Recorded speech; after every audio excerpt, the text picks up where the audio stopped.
Саламатсыңарбы балдар, кутмандуу күнүңөр менен. Анда эмесе силер менен кыргыз тил сабагыбызды баштайбыз. Жаңы теманы өтүүдөн мурда биз өтүлгөн темаларды эске түшүрүп алалы. Мен силерге суроо берем, ошол суроолорго аудио түрүндө кайра мага жооп бергиле. Биринчи суроо. Кыргыз тилинде канча жөндөмү бар? Мүчөлөрү менен айтып бер. Ал эми экинчи суроом болсо, зат атоочтун жөндөөлүш типтери боюнча эмне билесиң? Үчүнчү суроо. Биринчи жактын жекелик жана көптүк санындагы таандык мүчөлөр уланып турган сөздөр кандай жөндөөлөт? Төртүнчү суроо болсо, эки жана үчүнчү жактын жекелик, көптүк санындагы таандык мүчөлөр уланып турган сөздөрдүн жөндөөлүшүнө бирден мисал келтиребиз. Бул суроолорго жооп бергенден кийин дептериңерди алып чыгып, бүгүнкү числону жазгыла. Бүгүн 17 декабрь күнгө жума. Жаңы темабыз болсо, зат атоочко морфологиялык талдоо жүргүзүүнүн тартиби деп аталат. Бул жакта берилгендей, зат атоочко морфологиялык талдоо жүргүзүүнүн 8 жол аркылуу жүргүзөт экенбиз.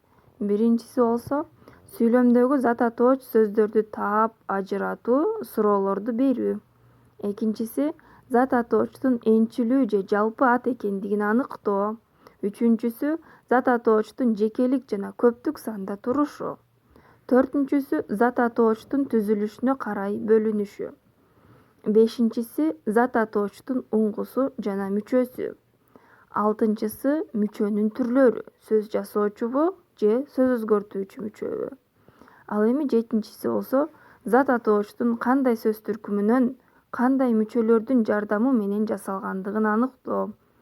Сегизинчиси болсо, зат атоочтун жөндөөлүш өзгөчөлүгү боюнча. Мисал катары мекенимдин деген сөздү алсак, мекенимдин бул зат атооч, эмнемдин деген суроого жооп берди, энчилүү ат, уңгусу мекен, мүчөлөрү им, дын. Им биринчи жактын таандык мүчөсү, жекелик санда. Дын болсо илик жөндөмөсүнүн мүчөсү, алгачкы формасы нын. Жумшак үнсүздөрдөн кийин дын болуп өзгөрдү. Бул сөз өзгөртүүчү мүчө болуп саналат. Кээде мекенимин деп дагы айтылып, жөндөөлүп калышы мүмкүн. Бүгүнкү теманы бышыктоо үчүн 140 беттеги 271 көнүгүүнү иштейбиз. Класс иши деп туруп, 271 көнүгүү деп жазгыла. Мында морфологиялык талдоо жүргүзүү көнүгүүсү. Окуп чыгып, зат атоочторду таап, аларга талдоо жүргүзгүлө.